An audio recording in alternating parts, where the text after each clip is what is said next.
Morning, beginning school families. I'm sure I know all of you and you know who I am. I'm Sarah Carlson, the director of the beginning school, and I am really grateful for this opportunity to have this webinar today. I've been getting a lot of questions. So first I want to say thank you for taking time out of your day to attend our meeting. And also thank you to those of you who have sent me advanced questions, so we will get to all of those. Just a few kind of housekeeping details. First of all, we are recording this, so if it's not finished and you have to leave, we will make the recording available sometime after this meeting. And also, we will not be using the chat feature for this webinar. We will be using the question and answer feature. So we will be using, if you have questions for me, I will be looking at those. We will not be speaking live as far as the participants, but we will be going ahead and answering questions. So I'd like to just go ahead and get started with most of what you have been asking me, and most of it is about COVID-19. And I wasn't going to do this, but I think I need to show you. I'm at my desk here. So as far as planning for return to school, we're very excited that we'll be opening live. So I keep this binder on my desk, and it has a picture of a guy chasing a moving target. And that is kind of how we feel much of the time as we're making plans. But I'm happy to report that we have a solid plan. It's approved by the state, and we're ready to go and open up to your little children. First, I will say this, that policies that we have set may change as we get new information about the coronavirus, and also any new government orders. Obviously, we're going to follow any and all government orders that come in. And just to make all families aware, the school has a parent and student handbook. If you're new to the Meadows, this is something that you'll be receiving each and every year with updates. And so we have a general policies and procedures handbook for parents and students. Additionally, this year we have put together an appendix for coronavirus policies, and these can be updated online, as I mentioned, but this will be coming out to you within really within the next few days. So you'll be having all of the information that I'm going to give you in writing as well. So I wanted to start with some of the questions that we've already had about coronavirus. We are licensed, the school is licensed by the Department of Education, and we are also an independent school. But additionally, because the beginning school has children ages 3 through 5 only, we are licensed through the Nevada Department of Health and Human Services Child Care Licensing Division. And mainly what this entails is health and safety regulations, not just for a situation like COVID-19, but all the time.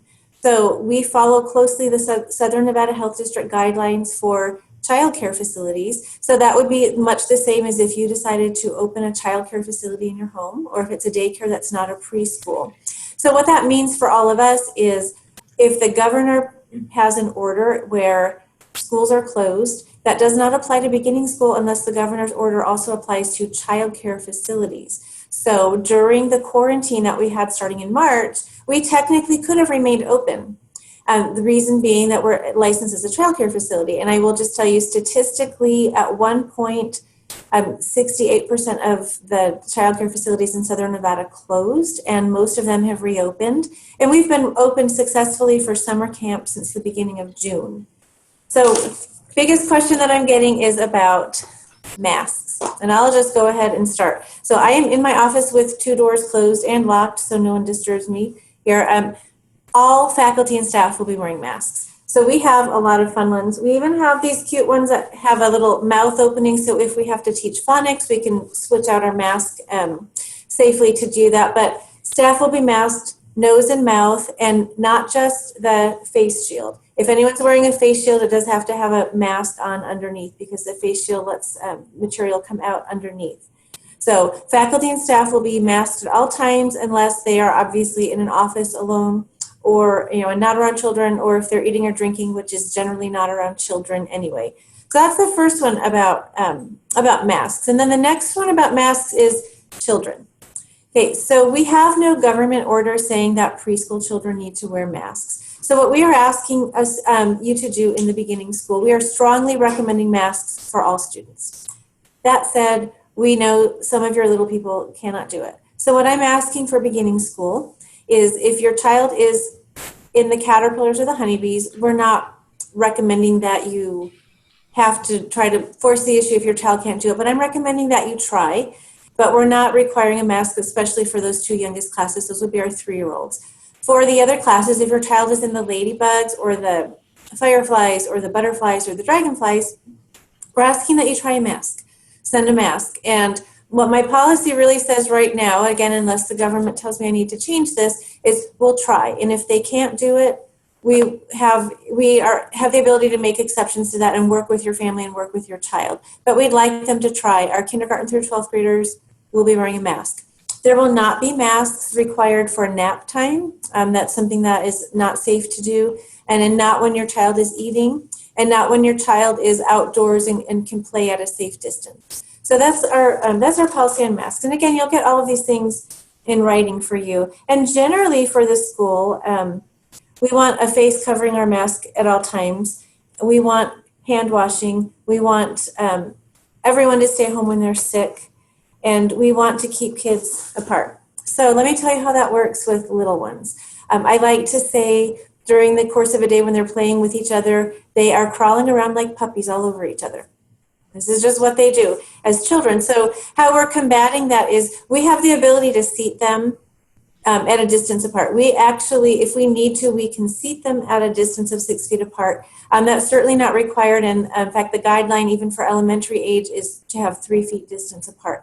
So what we've done in our classrooms, we've taken out the rugs. So if you've ever seen one of our classrooms where you can picture the great big rug with the little spots and everybody gets a little spot to sit, to listen to the story or work with the teacher, we've removed them because you cannot social distance on a rug like that. And we're using tape marks on the floor to keep a distance between the children. If it's a tile area, conveniently the floor tiles at the Meadows are 1 foot square. So we have taught children how to count tiles to distance themselves away. We've also taught children how to do things that, teachers get really creative and really try to make it fun. So we're trying to engage their hands. We know that your children, they can wash their hands with soap and they're fairly clean. And the minute they walk away from the sink, they're touching every surface in their path. So we've been teaching them how to engage their hands and their arms. So it might be things like if your child comes home saying, well, we did penguin arms today, just to keep your hands to yourself, or we did zombie arms. So we're learning how to keep a distance as we're walking through a corridor. That is something that we're trying to do very much with your children. So we are also, and I see some more questions coming in, and they're really good ones, and so I will be getting to those. And thank you, please, for asking the questions. So physical distancing, childcare licensing doesn't require that we do a 6-foot perimeter. We try to keep them apart as much as possible. One of the things we're doing a little bit differently this year is what our cohorting looks like. Normally, if you have a child who is in our Explorers class, and we like to mix the Explorer classes with just a big variety from all of the other classes. We are keeping children together, and I have the ability to extract children into smaller groups if necessary. So we're keeping children together. Only one class will need to be in a common area at the same time. Fortunately, we have a very large facility, so we're able to keep that distance between them. I'm going to talk a little bit about cleaning also. Cleaning hands, like hygiene, is really, really important. So one of the things that we've discussed as a campus is, okay, well, people, have the sniffles or they need to blow their nose, and, what kind of a policy do we need to have? What I'm going to ask you to do is teach your child how to blow their nose. But that said, we help them through those things. We're not going to say you can't take your mask off to blow your nose. It needs to be age appropriate, just like everything we do at beginning school, it's age appropriate. So for their hands, we have a bunch of these funky little stamps. So when they get to school in the morning, they're going to stamp their hand. So I have this now, if you can see that, my nice little happy face on my hand. My job today is, as I'm washing my hands throughout the day, to wash that off throughout the day. They like to put stamps on their hands anyway, so we're trying to use that for washing with soap and water. So when your child arrives at school, they will arrive only through our carpool line. So I will say this a number of times throughout this call, there will not be any walk-ins to the office at this time. So all drop-off needs to be through our car line. So when we let them into the building behind the beginning school, what you will do is drop them off, the teachers will let them out, a teacher will be in a mask, we will take them into the building, they will receive a hand stamp, and they'll immediately clean their hands when they come into the building. So we start our day with clean hands. There Backpacks and personal items will be kept in their own designated areas, so those areas will not be shared. And if children are moving from their Explorer class to their academics or their academics to the Explorers, we have plans for the room to be vacant for any shared areas, which is mainly tabletops and a few shared surfaces. Those will be disinfected by our custodial staff in between. So we will be telling them to wash their hands throughout the day. What you can do for us is show them how to wash their hands. And we always say, get them wet, use the soap. A lot of times this is what I see in March, actually, before we closed. I took some video of children washing their hands, just kind of their hands. They like to turn on the water and do the pass-through. A few of them don't turn on the water, do the pass-through, and they think if I hear the paper towel that I think they wash their hands. We always know, but we are watching them wash their hands. But get them wet, use the soap front and back, top and bottom down to the wrist and in between the fingers, and rinse. We do have hand washing signs. We even have the CDC's superheroes wash their hands signs, but they will be told to wash their hands repeatedly. Also, hand sanitizer is available. So we have pump hand sanitizer that can be used, but also we have hands-free dispensers all over in our classroom. So the teachers normally, and I like to say this too, we have been telling children to wash their hands since before it was popular. So now we're just stepping that up a little bit and demanding that. So teachers will be asking them to use the sanitizer, wash their hands, keep them clean, particularly before they eat, after any time they've changed location, particularly after they come in from the inside, and of course after they use the restroom. And then as far as mask sanitation, we are asking that if you could please send extra masks if your child is wearing a mask in a bag labeled with your child's name and leave it in the backpack. If they sneeze or get it soiled in some way, we would like to have a spare for them to use, or they would just go throughout the day and the rest of the day and not have a mask. And if possible, to put your name on every item of clothing, including the mask. In summer camp already, we've had some children, they take off their mask to eat and then they walk away without it, and then whose mask is this? And as we have a lot of children wearing masks, they all look kind of the same, unless you have I don't know, there might be a lot of Spider-Man masks or Crayola masks or whatever your child really likes. I want to talk about illnesses also. So we will be screening people upon arrival to the school. So we will be taking temperatures. How exactly that is to be done is still being determined. What we've been doing for summer camp, we have the hands-free infrared thermometers. The school is looking at other options, which may including that in our morning screening questions for you as parents. We have been taking their temperatures on the large thermometer where they get to go, walk by and see if it beeps that they're fine or if it sets an alarm that they have a fever. Just so you know, we've had a lot of experience with this in the summer camp portion. In summer camp, we found that if they come in from outside and it's really hot, their temperature is raised. In fact, I went outside for about 7 minutes one day a few weeks ago, just wondering, what does that alarm sound like if I have a fever? So I have no fever, I walk outside 7 minutes, I come back in, immediately take my temperature, and the alarm starts going off. About 60 seconds later, I was back to normal. So we will put them, we will isolate them long enough to check, so we're not going to send them home if you're coming from outside, but pretty much they'll be coming from an air-conditioned vehicle, so that really shouldn't be a problem for kids coming in. We don't have a good question. Meadows logo mask. I don't have any available, but if that is available, that's a great question. Could we make some? Could we make them available to order? That's a great question. I don't have a great answer for that right now, but certainly any Meadows branded mask would be acceptable. I know a few folks who work here have taken old Meadows branded clothing and made masks out of them. As long as all we're asking for the masks campus-wide, they don't need to be in school colors. They just need to be school appropriate. And little children are going to wear what you give them. This would be more for like my teenager who's going to be a senior this year. I don't expect that he would wear any rude saying across a mask that I saw, but Meadows branded masks would be perfectly acceptable. Plastic shields, I'll go over that again. The plastic shields, I would rather not do the plastic shield because they need a mask underneath. So if I have a mask that's covering my mouth and nose, that plastic shield could go over top of it. If they sneeze on that plastic shield, it's going to be dirty. Talk to me, send me an email specifically if your child has a particular health need, and that would be the only thing that's possible. I would certainly be willing to talk to you about that, but we would prefer a mask to a plastic shield. But since it's not 100% required that everybody is, we're not expecting, I should say, that everyone's going to keep a mask on all day in beginning school. I will talk to you about the plastic face shields. Let's see, what else? I'll just go through my notes here. Illness in general. And I'm going to give a little bit of a warning to Mrs. Gismondi that she is in our office.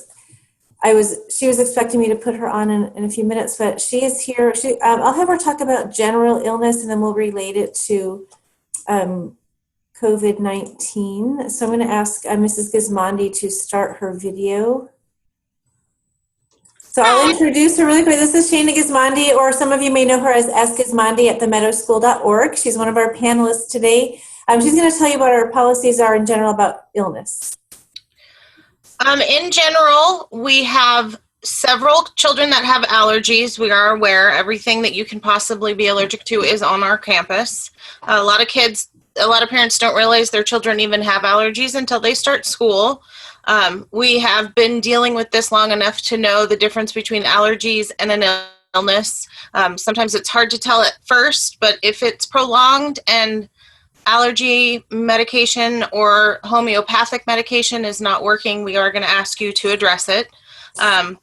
Obviously, there are other illnesses besides COVID that we look for. Typically in a year, we get a stomach virus that goes around. You get the typical strep. We're pretty familiar with all of the warning signs, and if there is some sort of outbreak, I am very quick to email people to let you know. In your class, we do not tell you who patient 0 is, but we will tell you if it's in your child's class. We do get, we are a nut-free facility, which means we have children that have nut allergies, so any food that's brought in needs to be nut-free. This being said, if your child has any health issues, allergies, or asthma, I need to be made aware, as does the teachers. There is a form in your parent portal that says health. We do run that. We try to run that once a month to make sure that we are caught up on any updates. So if you have concerns about allergies or asthma or any health issues your children may have, if you could please let me know. And if you're not familiar with the health form, you can email me and I can walk you through it. Those are the important things. If your child, we spend enough time with your kids to understand what is their normal. If they're off, they're little. I'm going to call you. I'm going to tell you, so-and-so has their head down. They're not playing outside. These are just symptoms that something's not right for a 3 or 4-year-old. They may not be sick, hopefully, but they could be tired. They could be having a growth spurt. There's a lot of things that they could be doing. But I probably would call you anyway to let you know and let you make that decision. Okay, and I'll just kind of piggyback on that before I let Mrs. Gismondi go to her next part. So one of the things too, it's a little bit confusing with COVID-19. The good news is children statistically are less affected by COVID-19 as far as becoming infected themselves and also as spreaders. We are more concerned about the adults around, which is why we are not allowing parents and visitors to come into the building until we feel that it is safe to do so, and that the government agencies and also medical authorities. We have a whole medical team. For those who are not aware, if you haven't read some of our COVID policies, Mr. Gregerson, our head of school, has a team of medical professionals who he's working with. So that said, testing for COVID, the school is in the process of securing a testing facility, testing protocols for faculty and staff first. And we are planning and hoping to be able to make that available to students and parents as well. So we are, that is in the works right now, and you will see information about that coming out in the next few business days from the school in general and from Mr. Gregerson's office. So we're very excited about that. But some of the questions that we get are, if they're sick and it's not COVID-19. Well, if they're sick, we're staying with our normal policies. So the CDC has said for COVID-19, the fever threshold is 100.4. The Southern Nevada Health District's general policy for us is 100.2. And we all know that everybody, as people, we all have our own normal temperatures. So when your child has a fever, I mean, I can tell you, at least from my experience, I always wondered when I was a kid, how does my mom always know when I'm sick? Because I'm off. And as Mrs. Gismondi mentioned, we know when your child is off. I always know when my kids have a fever. I don't even need a thermometer to tell. So if it's, if your child is acting sick and they're feeling warm and they're just not themselves and their temperature is 99, it may not be you have to come, but we're going to let you know that this is just not normal for your child. Then as far as coming back, like any illness, they need to be fever-free without medication, like without Tylenol. And believe me, if they have a fever in the morning and you give them Tylenol, they tell us, oh yeah, mommy gave me the great medicine, so I won't have a fever, so I can come to school. They will tell us all of those things. If you have an exposure to COVID-19, I'll address that in just a minute, but you don't have to have a negative test every time your child has a sniffle and has to stay out of school. So if you're symptom-free 48 to 72 hours, we will be in contact with you. And let me tell you about COVID-19, though. So a lot of the questions that I've been receiving are, well, what if somebody tests positive in the school community? I'd like to say that's not going to happen, but that's not realistic. It is very likely to happen. Probably less likely to happen in beginning school as far as children spreading it. But even so, we are required to report that to the Southern Nevada Health District. So if we have a case of head lice or multiple cases of strep, or we have hand, foot, and mouth disease, those are things we're going to tell you by email. And as Mrs. Gismondi mentioned, we're not identifying patient zero, but we're going to let you know. But those are not reportable diseases to the Southern Nevada Health District. Like if we have a case of chicken pox, that is reportable to the Southern Nevada Health District. COVID-19 is very reportable to the Health District at this time. So we will follow their instructions. So the questions about, and I will talk about distance learning, that's on my agenda, just to touch on what we're doing with that as well.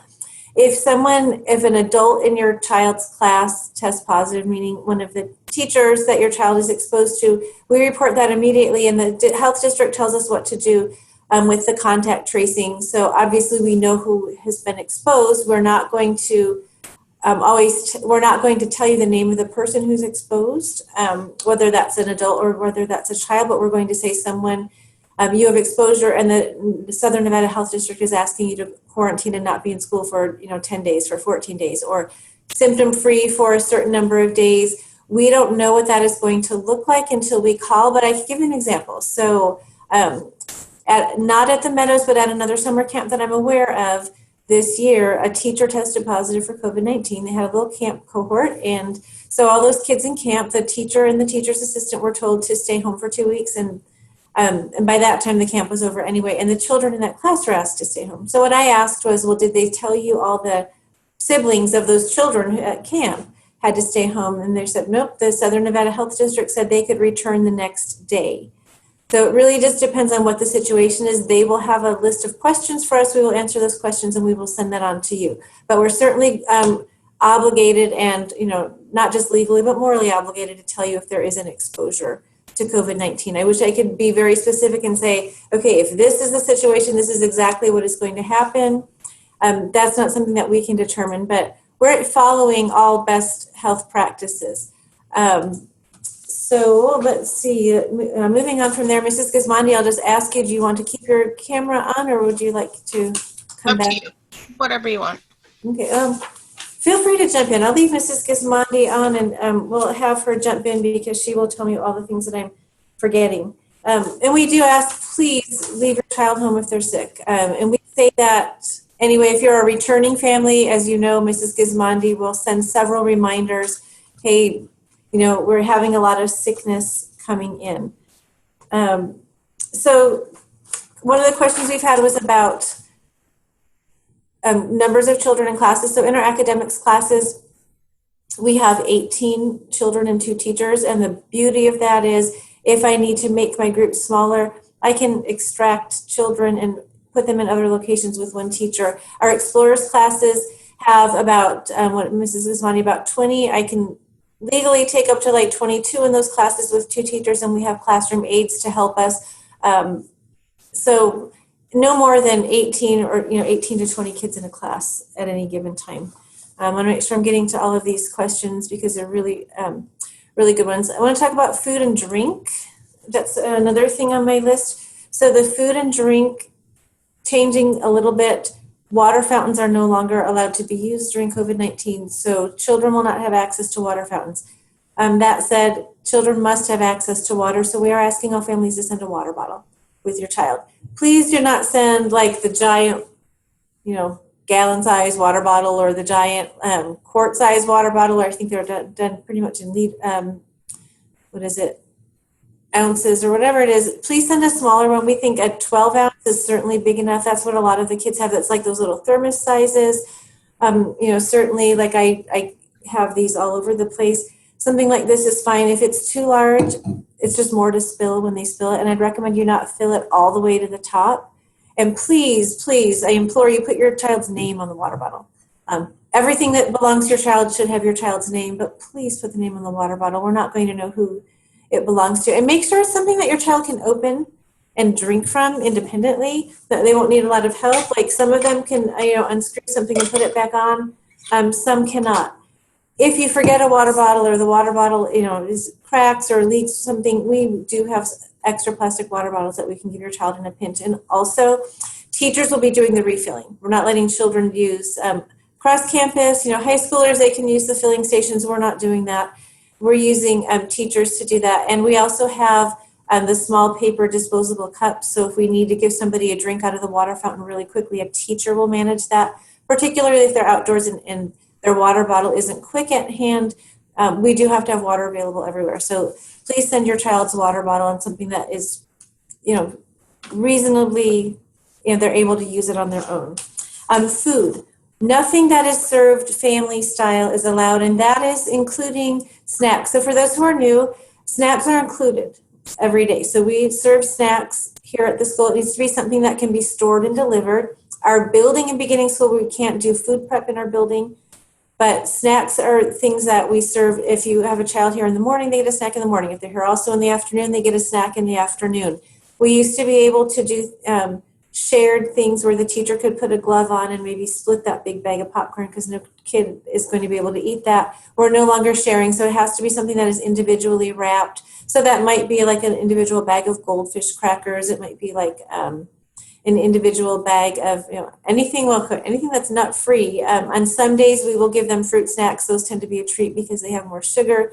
But we're rotating through our snack items that have individual packages. Same for lunch. Lunch is still included. If your child is a half-day student, we do not serve lunch. If your child is a full-day student, lunch is included in our tuition, and it will be prepared by our Mustang Corral, our kitchen, on the back end of our campus, and it will be delivered at lunchtime every day, but it will be in individual packages. So I've already been on the phone with our kitchen manager. If you would like to have contact information for the kitchen manager, his name is Alan Frederick. He would love to talk to you. Please email Mrs. Gizmondi and we can hook you up with his email address if you have questions. Also on our open house day, the kitchen will be available to answer your questions, and they'll be showing you some samples of what the food is going to be like.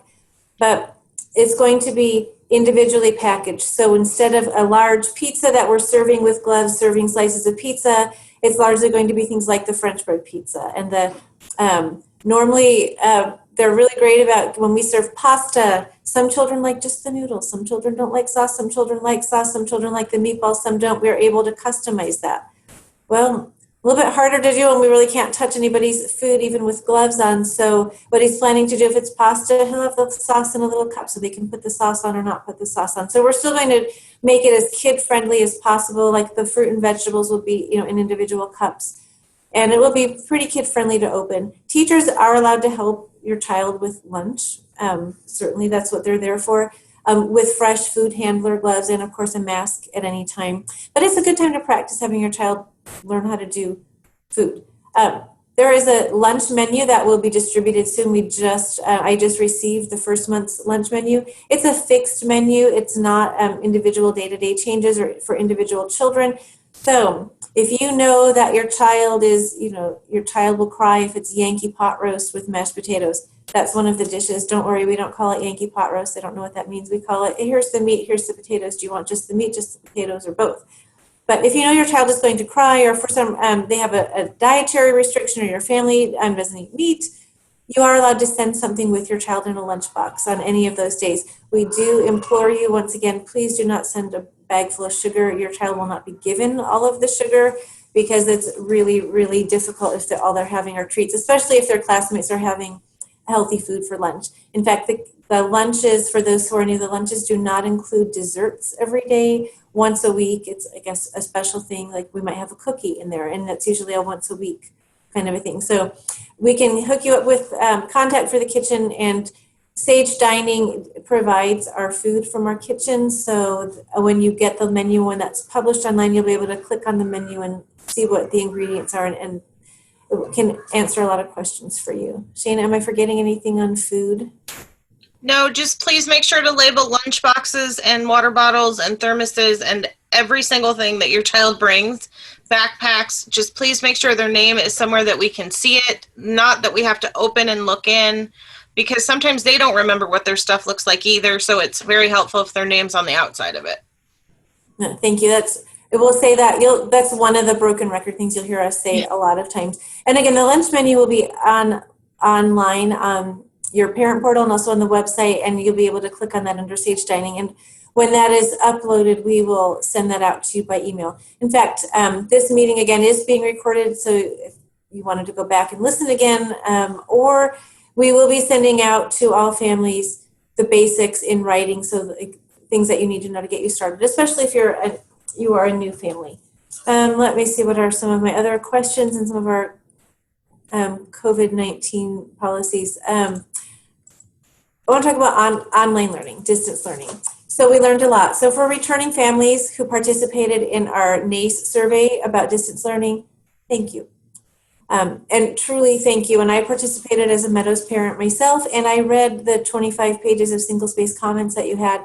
And for those who reached out by email and those who I've called or emailed to bug you for answers, thank you for participating and helping me figure out distance learning in a way that is beneficial to children. So yes, we do have some beginning school children who will be studying at home to start. So one of the major things is your child is little. We don't expect more than 10 or maybe 15 minutes if it's like a super interesting and engaging activity. We don't expect that kind of sustained attention. So the expectation is certainly not to have your child online all day.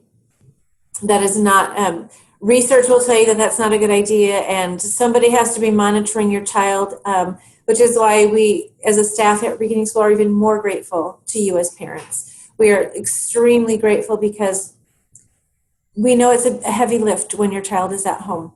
We know that they can't read, or if they are reading, they're not reading well enough yet to manage school on their own. But we want your children. One of the things that I noticed as a teacher, for those who don't know, I do teach a class in the morning. I teach in the Ladybugs class just for that half day. And I noticed teaching that our students who are social learners really had a difficult time when they were home and isolated from their friends. It was really difficult for me to watch as a teacher, watching them just, they're so vivacious in class and they're just kind of down because they don't have anyone to feed off or anybody to be around. So we want that to be possible. The school has purchased cameras, and we're very excited about this. And we're very excited that we had summer camp because Ms. Friedman, who is our summer camp director, was able to hold an in-person class here on campus in our summer camp concurrent with one of her online summer camp classes to test the camera. So we were literally able to bring in children at home into their classroom so they can see their classmates and their classmates can see them. So with 2 webcams in each room and an additional screen, we're able to bring them in. So the teachers will send out a specific schedule for this, but what it's basically going to look like, if your child is at home, you get up in the morning and get ready for school. And the printed guidelines that you'll see, some of them will be a little bit modified for beginning school because we certainly don't expect that they're going to be able to log in and do all of those things on their own.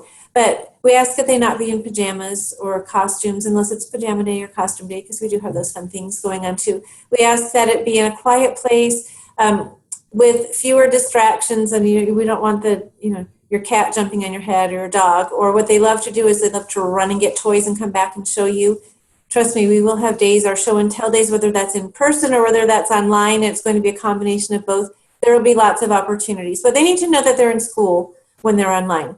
So they'll start in the morning, they'll go online with their teacher. So when the teacher starts class, they'll be doing their calendar, they'll be doing their word of the day, all of the lesson material. So like in my classroom, for example, we teach our handwriting lesson, we teach our phonics lesson first thing in the morning. So we would have your child participating in that. So the assignments will be posted online, and those will be posted online in advance. We are asking, if possible, if it's not possible, that's okay. Email is great. Email with attachments is great, but we would ask that if you are not sending your child to school because you're waiting to see where COVID-19 goes and you're in a high-risk category, or in the event, which is possible, that your child is required to quarantine for 2 weeks and will be out of school, if you are able to pick up materials from the school that the teachers will provide for you. That was one of the positive feedback that we got from parents in distance learning when we were able to send home materials with your child. So for example, if we have an envelope full of art supplies, when the teacher is teaching that art lesson and your child has the supplies right there, they can do the art lesson right along with the teacher. And we did that a lot during the quarantine, and that was really kind of a nice way to do kind of normal school. So again, for that distance learning, we're asking that you keep on hand, basic supplies like a glue stick and scissors and crayons and markers and those kinds of things. But then we can send home other materials that your child will need to complete different projects. So getting back to what the schedule will be, so in the morning at a certain time they log in, they get to do the lesson, they can raise their hand and ask questions and the teacher can answer, they can talk to their peers, and then when it gets to the point in that morning where they're going to do their seat work time, where they're going to be working on actual assignments with teachers helping, that would be optional to stay on or to just go off and do that on your own. So how I'm envisioning that in my classroom would be, okay, so we have finished the instruction, now we're starting to work, and now the teachers are helping individual children at, table 1, table 2, or maybe table 3 is the online table, and the teachers are still circulating to those children. So if you would like that kind of time, or if you would just prefer to, get everything just laid out for your child in advance and work on those things. But especially at the very beginning of the year when everything is new, we had the advantage in March that for most children, the assignments were the types of things that we've been doing all year and they could do them fairly independently. The beginning of the year is a little bit rougher to do that. Also included will be scheduled times to have small groups with the teacher just like they would in the classroom. And then optional times. And optional times would be things like if your child wants to come to center time. That's not when instruction is going on for the whole group. It might be during small group instruction where teachers are working with small groups. There's no reason why we couldn't from time to time have your child come on. Or pick the days that we want to say, hey, if you're at home learning, bring your lunch, because that would be another thing. If they have food while they're trying to do distance learning, it's very distracting. So, hey, if it's lunchtime and your child wants to join us for lunch on camera, hop on, and that might be just a fun thing to do. If your child is in Explorers, it's going to be a similar schedule, but we're going to try to stagger those start times online, and that's more for us than for you at home. We have to really stagger our recess times and our lunch times because we can only have one group at a time in any one location. So they will have the Explorer class, the enrichment class, and also their academics class, and there will be scheduled times every day. But as far as I understand, and ask me tomorrow, I can have a better answer for this, but I have spoken with Ms. Larson, who is the upper school director. The upper school teachers are not expecting children even in high school to be online more than 3 hours a day, and certainly 3 hours a day would be excessive for beginning school. But again, we'll have those scheduled times and then the optional times so that if you're at home, you're able to get everything. And additionally, we will be posting assignments every day online, so you'll be able to just log in and look at those yourself and see what your child is going to be doing during the day, and trying to include art and all those fun things also. Drop off and pick up, I'm going to kind of address that. That were some of the questions.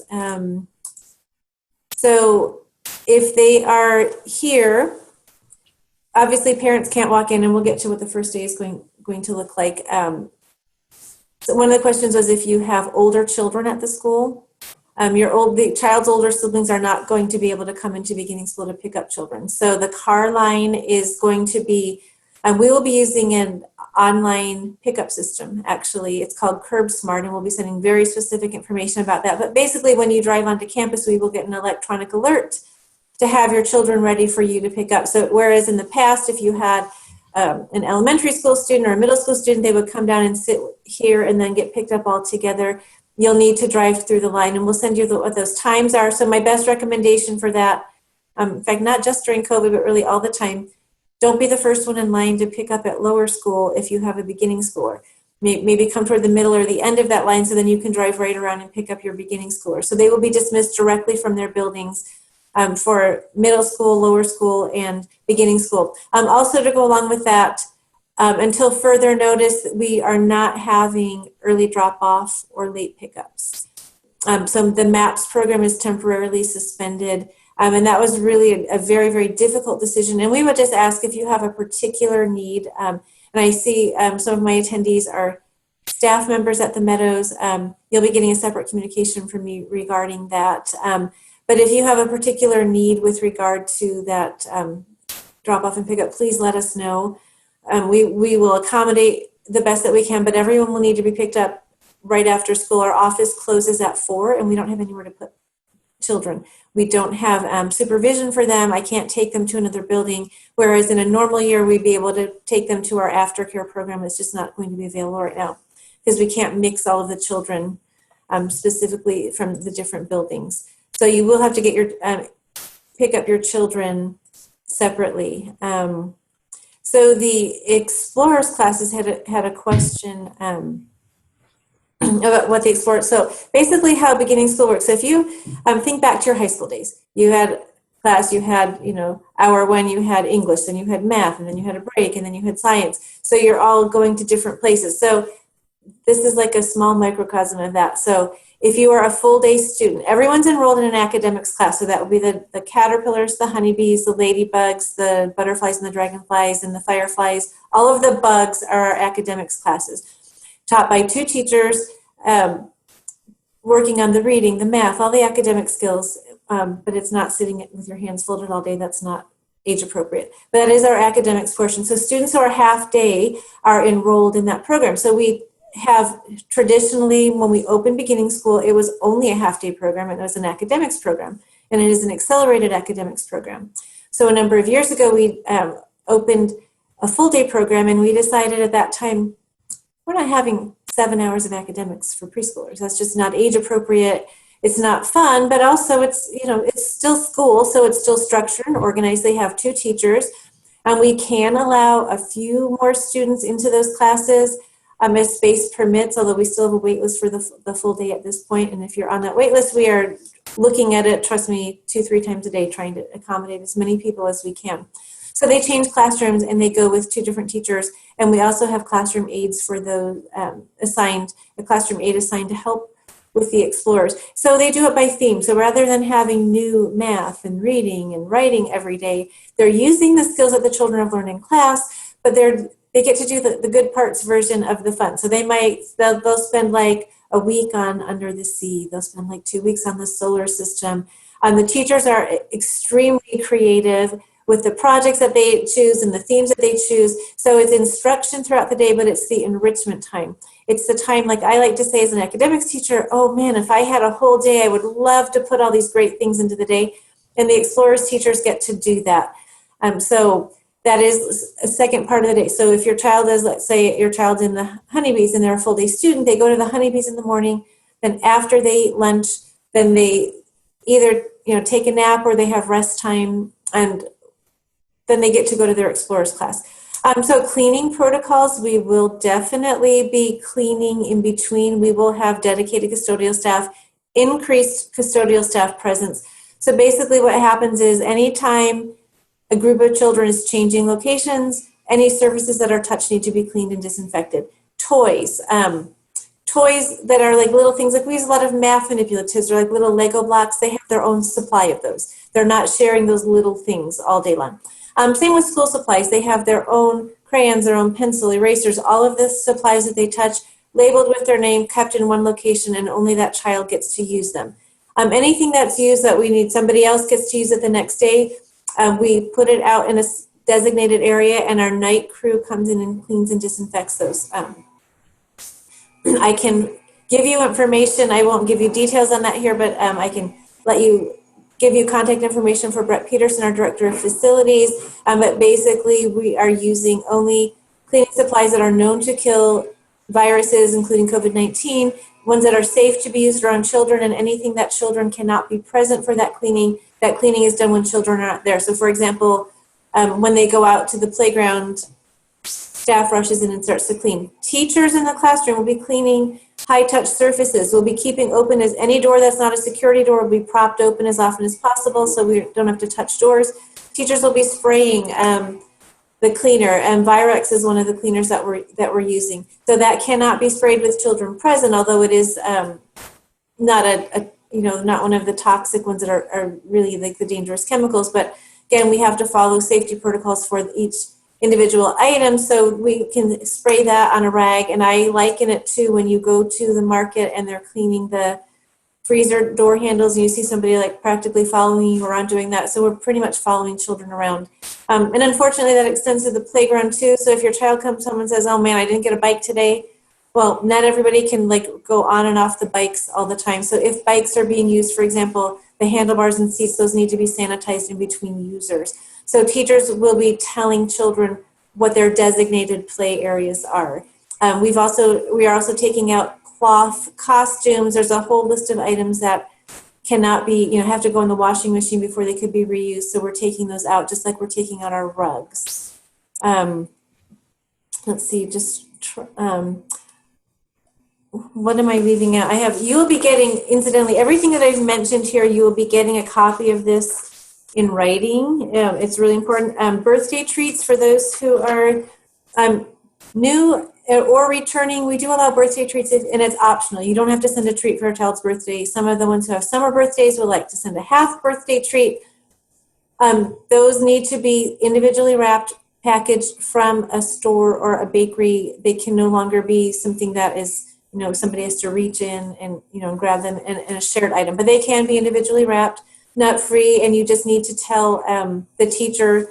The teachers will go over their policy on birthday treats. We're not taking away the fun, and we're actually making as much fun as we possibly can. Kids have loved walking around with their zombie arms because they like to play that on the playground anyway. So we're just capitalizing on things that kids like to do. Birthday treats are still allowed, but they do need to be prepackaged. Special events. Classroom celebrations will be within class groups only until it's safe to bring visitors on campus. Unfortunately, parents will not be able to come and join us for those things, but as much as possible, we'll let you participate online. And that might let even a few more of you participate because if you can't physically be here, we'll be online. Programs and performances will be modified. We'll still have programs.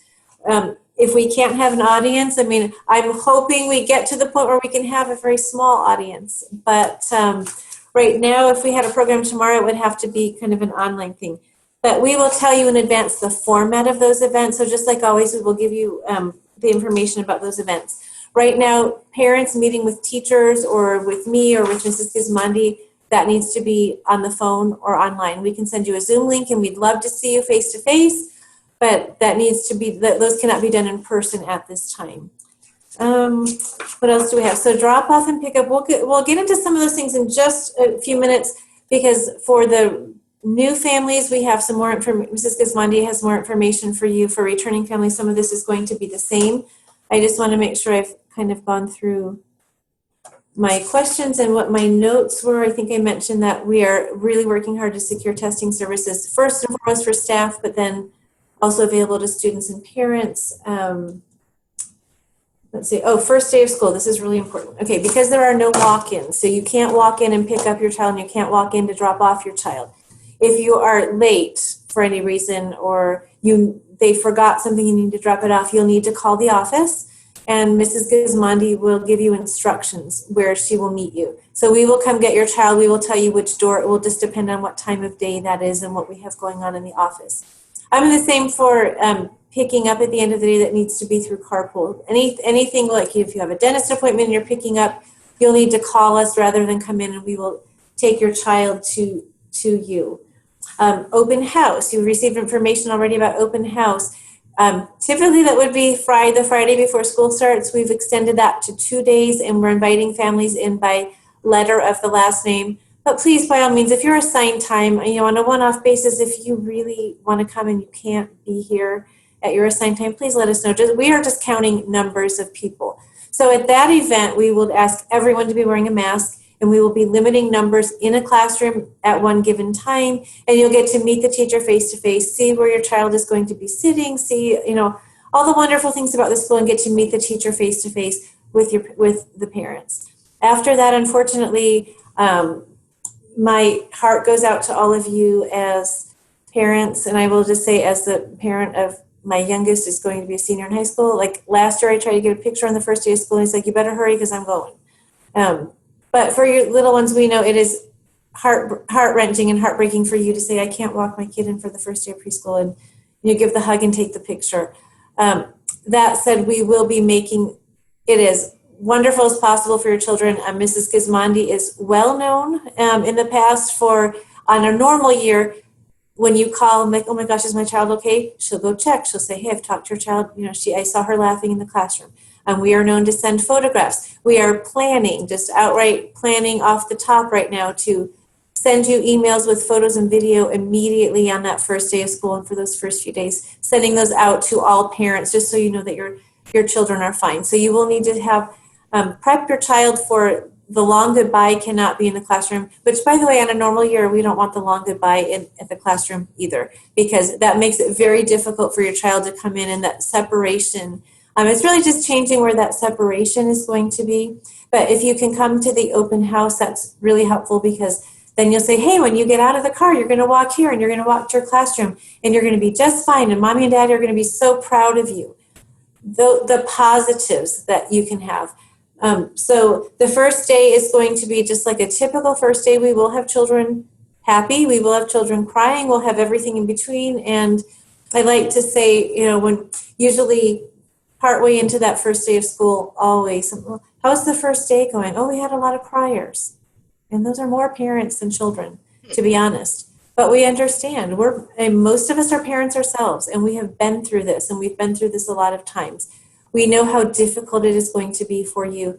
But if you think of it this way, just saying goodbye at the car instead of saying goodbye in the classroom.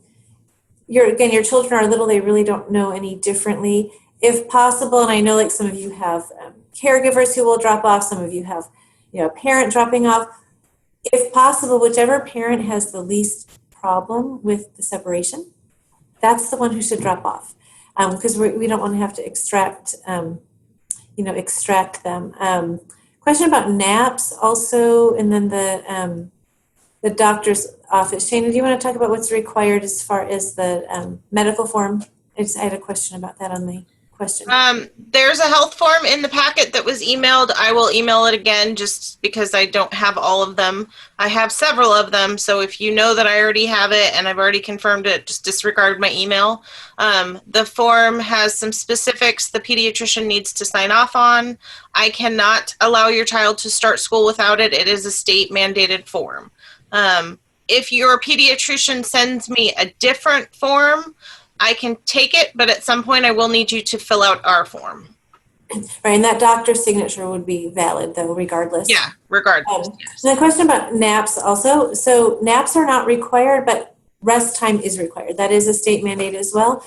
And your child needs it. They need to have the rest time. So children who nap, if your child is a full day student in the ladybugs, the caterpillars, or the honeybees, and typically the ladybugs, very few of them nap, but it is available for them. After lunch, they will take a nap. So it's, in a quiet, supervised room. They will not be wearing a mask when they nap. They will be social distanced, but that hasn't changed because state requires certain distance between the cots anyway, and that is well within our COVID-19 guidelines. So if your child doesn't nap, they still have to have rest time, but obviously not sleeping. And as a mom, I will just be honest with you, I had one who napped and one who really didn't nap. If your child doesn't nap, it's torture to try to make them sit and have nothing to do. So they do have to have that downtime. If your child is in the fireflies or the butterflies or the dragonflies, typically they're all of them are a little bit older and they don't nap, but they do have that downtime. And please let us know if one way or the other if your child absolutely needs a nap or absolutely doesn't need a nap. It's flexible and it can change, and for a lot of families it changes day to day. So for example, if you find that your child is napping at school and now suddenly staying up till 11:30 p.m., we'll wean them off the nap. But if they are napping here and they stop napping and then by like 2 o'clock they are off the rails, we're going to work with you on that. Or it could be, some parents will email and say, hey, we don't normally nap, but we need a nap today. We have something that we're doing after school. We're flexible on napping, but it is not required, but downtime is definitely required. And as far as the COVID-19 things, I hope I've answered, the questions. I think I've answered, pretty much covered all of the ones that were specifically asked, and I've kind of gone through our policies. Again, you will be receiving this in writing. There's an appendix this year to your student parent handbook that has all of these policies and writings. And again, they are flexible just regarding whether or not the governor issues a mandate or we learn more about the coronavirus. And just one thing I cannot emphasize enough, just help your child remember, and they've heard of coronavirus. And this is kind of something serious, not just for COVID-19, but anytime something difficult is happening, anytime there's a difficult situation. I've been asked many times, particularly after the tragic shooting that we had in Las Vegas a few years ago, like, are you talking about it?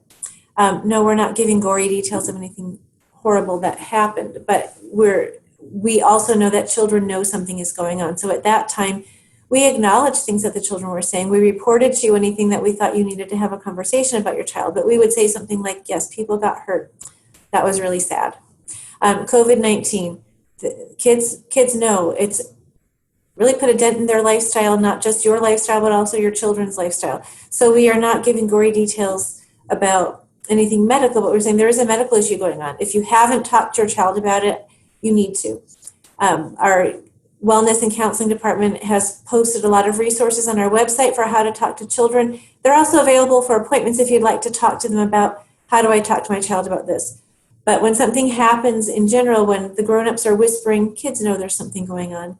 Keep it age appropriate, but they know something's going on. And they know that, okay, giving hugs to all my friends, what I loved to do that I really can't do it anymore, it's the high five, like the air high fives, the air hugs. Be creative on how you're teaching them about this. It's something that emotionally they need to know that they're safe, you're doing everything you can, and yes, people are getting sick and they're getting better, they're getting medical help. So I strongly encourage you to talk to your child a little bit about this, how things might be a little bit different than they used to be, but they're going to be okay. On the other side of this, they are going to be okay. And I wish I could promise that everything in the whole world is just going to be okay overnight, and we know that that's not a realistic thing to happen.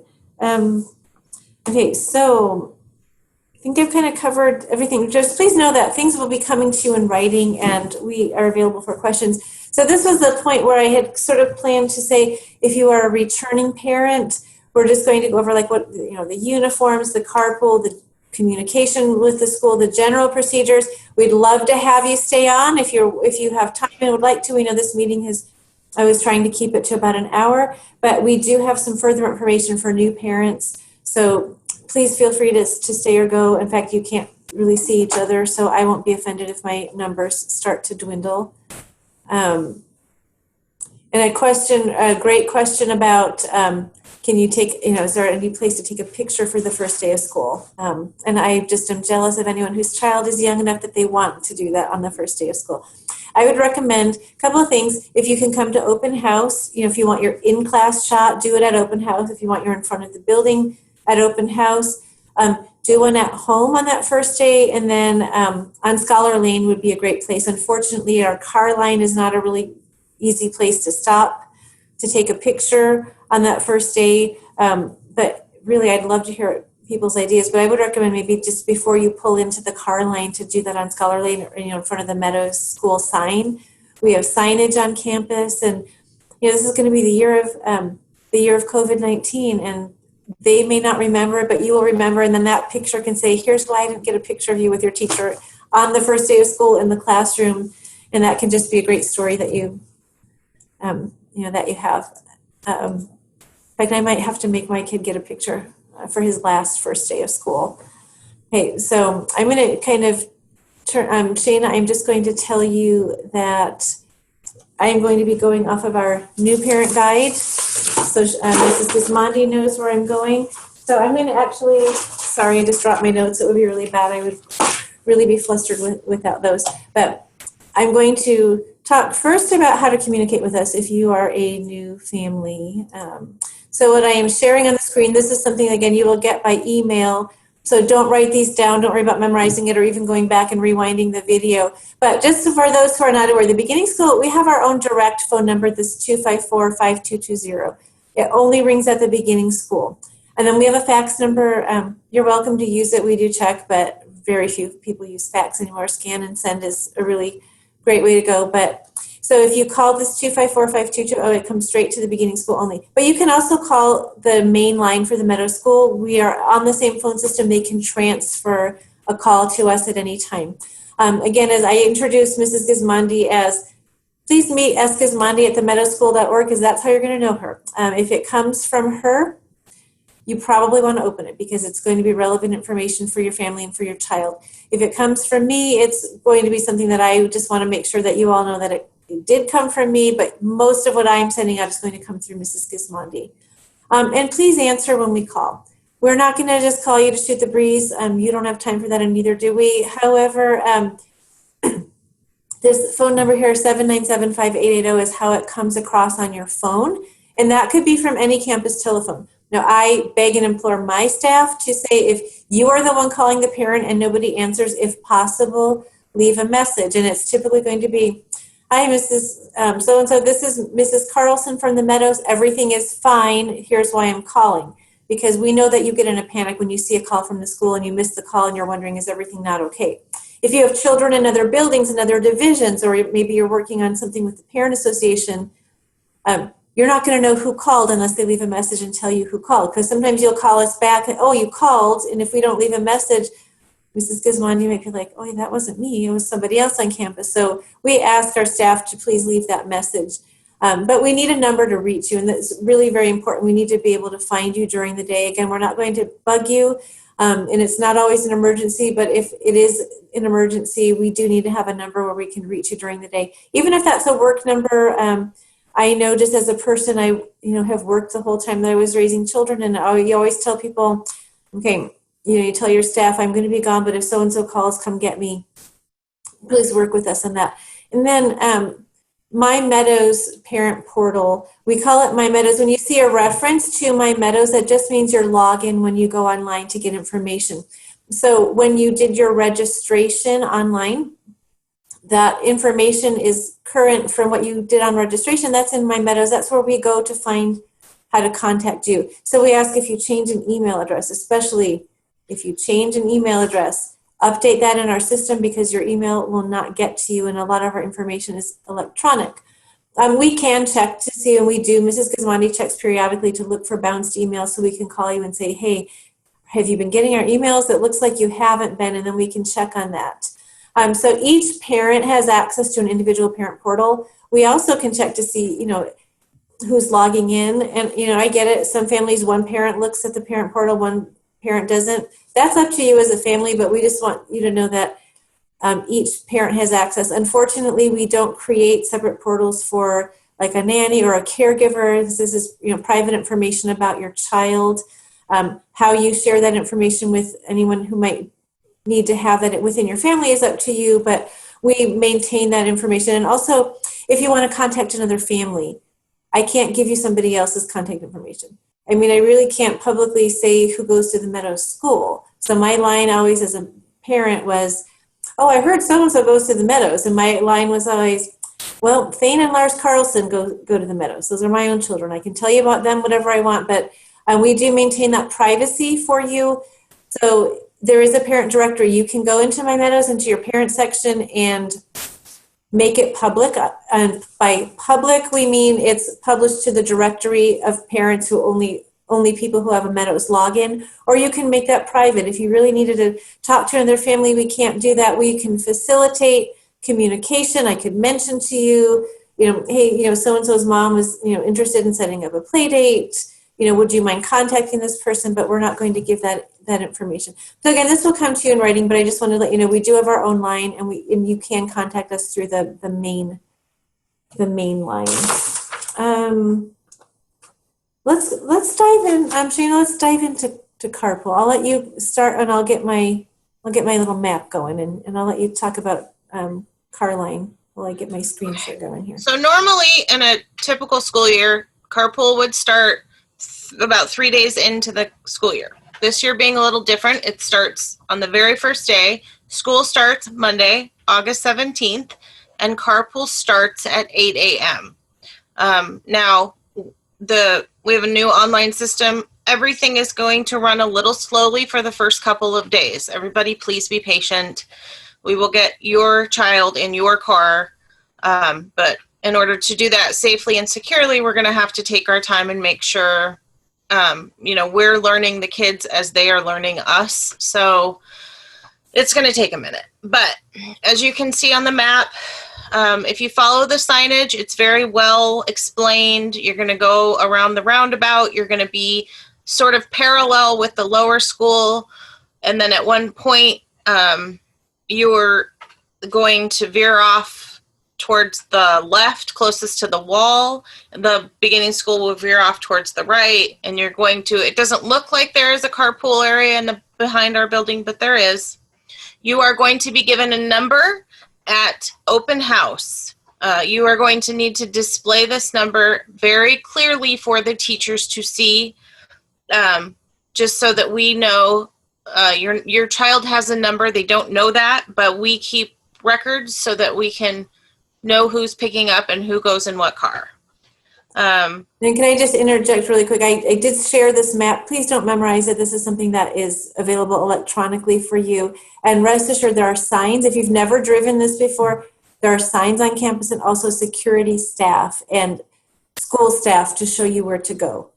Otherwise, follow the crowd. But I will mention that during a school drop-off, you only can enter at the west side gate. So during that time, the main entrance at the guard gate is closed. We have security staff stationed basically at the street to let you in.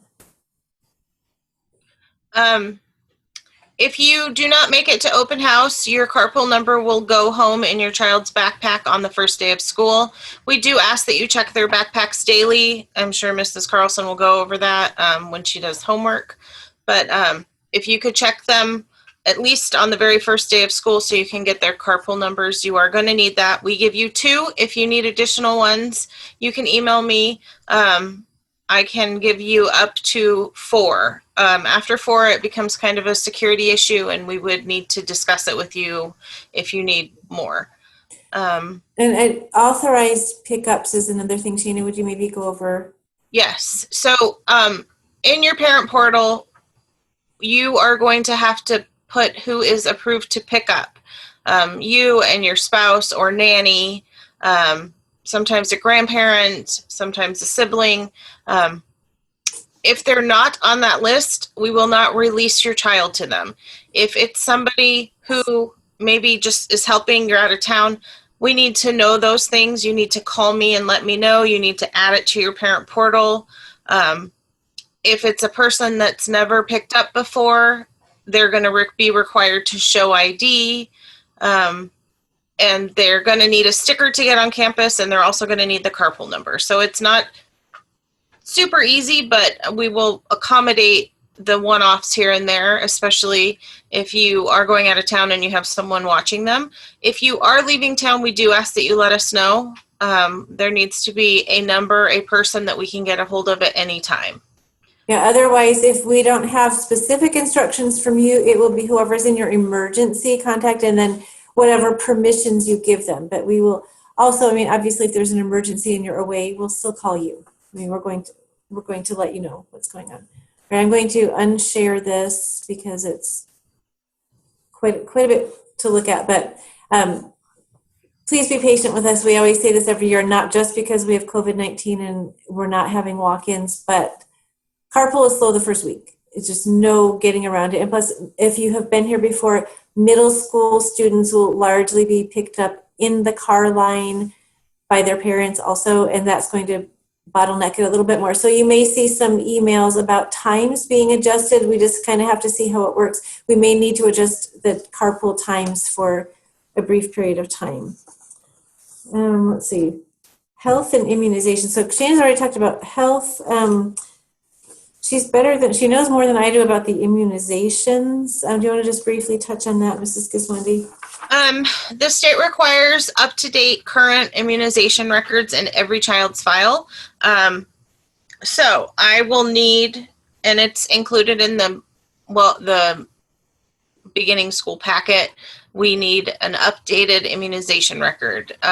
Typically, at the beginning of every school year, a state representative comes in and audits the records. If your child is not current, you will get a note from the state. It is not from the school, and they will tell you exactly what your child needs to do. And if you have questions, there's a nurse contact number for you to be able to talk to them. Unfortunately, Mrs. Carlson and I are not doctors, and we don't know exactly what it is you're missing. Sometimes doctors give shots too close together and the state wants you to redo them. These are questions and concerns you would take up with our nurse representative from the health district. You have 2 weeks to get whatever it is your child is missing. And then after that, they cannot attend school until it is updated. If you are, for some reason, not immunizing your child, there are several steps that need to be taken for it to be valid. And that's something that you would need to talk to me or Mrs. Carlson about separately. We do require immunization.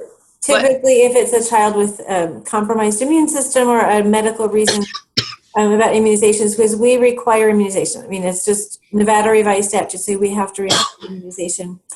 Any exceptions have to be state approved. And they check. I mean, literally, they check, and they check very carefully. But also students in that category, also, if we have exposure on campus to something like chickenpox, for example, and a child has not been immunized, any child on campus who has not been immunized for chickenpox has to stay home for 2 weeks. So there, anything that's reportable, we do talk about. So thank you, Mrs. Gismondi. So I want to talk briefly about kindergarten. So, and I will say this, and we're not going to keep you here all day. And I don't think I'm going to get, if I start to get bored, I'm going to have to turn it off. But just kind of some last notes. If you're new to the Meadows, welcome. If you're returning, we're so glad you're coming back. We're just like excited to have them. Our colleagues who work in other buildings call this building the happiest place on campus. And they're going to be a little bit sad this year because they're not just going to be able to walk in whenever they need their like happy fix, because we are social distancing and we are not having everybody exposed to everybody. But it's a fun place. It's a happy place. It's a place for learning. And we want you to be welcomed. So I always see this as a parent. These people that you're meeting, these children and their parents, these are your peer parents for a long time. The Meadows School will graduate seniors finally this weekend, and it's really neat to see them grow up. It's really fun to watch our students grow and learn and develop. And these are some really strong relationships that you're building. Your children are building with each other, and then you will build with the parents. So please get involved with the things that we have. Our parent association is pretty active. If you want to be involved, don't say, oh, I'm new, I don't want to do it. Oh, no. If you say, I'm new and I want to get involved and I want to get to know people. Social distancing aside, we still have opportunities. Our parent association will have information available on our open house day. Sign up, volunteer. Don't be afraid to say, hey, I don't know anything about this, I haven't done it before. Come, we'll show you what we need. And if you're volunteering, we're just going to say thank you. We're not going to say, oh, no, you did that wrong. We're just going to say thank you. And it will help your children a whole lot. Also, preparation for kindergarten. And that is one of the things that, it's obviously our whole mission is to get, love of learning is, one of the main things that we do every day all across our campus. But preparing them to be successful in our K through 12 program. So kindergarten admission, as you know, as we state in all of our literature, it's not 100% guaranteed that you will go to kindergarten, but what we will do with you is be honest with you about your child. So if we find any red flags, we're not going to say, okay, they're 3, they spilled their water bottle. Kindergarten's out of the question. Or, they can't open their food at snacks. Stanford is not in your future. They're little children. They're wonderful little children, and they're normal little children. So never apologize. And I have parents apologize to me all the time for saying things like, I got really emotional. I was talking about my kid. I'm sorry, I'm getting teary, and my response is always, if you're not getting emotional about your child, I mean, there may be something wrong there. We understand. We treat them like they're our own. In fact, most of us, our kids are much older than preschool, and we get it. We've been there. Ask us your questions. So if we feel like your child is not a good fit for kindergarten or just not ready, it's okay. We will talk to you really early on in that process. Also, if you're wondering, come and ask us. Yes, we do screen applicants to go to kindergarten. We do. But if you're here, this is why you're here. This is what you want. In fact, the lower school always says every year, like, oh man, I wish they all came from beginning school because they're so prepared. They're so ready. They're so ready to come. Typically, it would be, not to get into too many details because of time, and also it's individual for every child, but typically a child who isn't ready for kindergarten would be someone who's nonverbal, someone who seems like they're just not able to keep up with a classroom format. We don't expect them to sit with their hands folded for 7 hours. Not okay, nor does kindergarten. We know they're small, and if there is some kind of a neurological thing or a learning disability diagnosis, that is going to be in their future. Formal testing is, and if you ask any neuropsychologist, and I'm not one, I wish I could be, it's not something that is accurate until a certain age. And typically for preschoolers, if you were to ask your doctor or ask a professional, they would just say, well, if this doesn't get better in the next year or two, then come back and talk to us. So I know that's one of the things that people get really anxious about is going into kindergarten. And we will have parent meetings about that, but just please know, let your child come. Don't feel stressed that, okay, my child isn't doing well enough because, he doesn't get B or D correct. They flip those. That's totally normal. Or not able to, count as high as the kid next to him. We're not comparing your child to the kid next to him. So just rest assured, we will be giving you more information about expectations for kindergarten, but please just come and enjoy school. We have COVID-19, that's terrible, but it's got to be temporary because I think the whole world will not be too happy if this doesn't go away at some point. We'll keep you as safe as we can. We'll keep your kids as happy as we can. We'll give you as much opportunity to physically see your kids, even if it's not physically in person, to see them online. We just want you to have an opportunity to be with your beautiful children. And we love our opportunity to be with your beautiful children. I mean, it's like one is cuter than the next, and we enjoy what we do. Shana, do you have anything else that new families need to know today? Yes, just the potty training. Oh, thank you. Do you want me to do that, or do you want to do you that? can go ahead and. Okay, your child needs to be as close to 100% potty trained as a 3-year-old can be. We will change. Are we changing? We are changing, yes? Or does that change with the COVID? No, so if your child, we expect potty accidents. It happens. They're little, they have an accident. We tell them to go, we remind them to go. This year is going to be really interesting because bathrooms will be constantly cleaned. Custodial staff will be in and out of those bathrooms all the time. So basically when everything else is clean and there's nothing to do, there's always something to do. It's go back into that bathroom and clean. So we are not licensed to do diapering. So they can't wear diapers. They need to wear underwear to school. If they have a number 2 accident, Shana will give you a call. If the child cannot change something like that on his own, a one-off, we understand. If it's a regular thing, that's something that we have to talk about your enrollment, and they need to be potty trained to be enrolled. You are allowed to send clothing in the backpack if they have a potty accident, and more often than not, it's not going to be a potty accident. It's going to be they spilled water on themselves or they got really dirty and we had to change their clothes. So you can send clothing and underwear. We also keep clothing here. We order brand new underwear and socks that we keep for your child, and then we have donated clothes that, uniforms that don't fit anymore.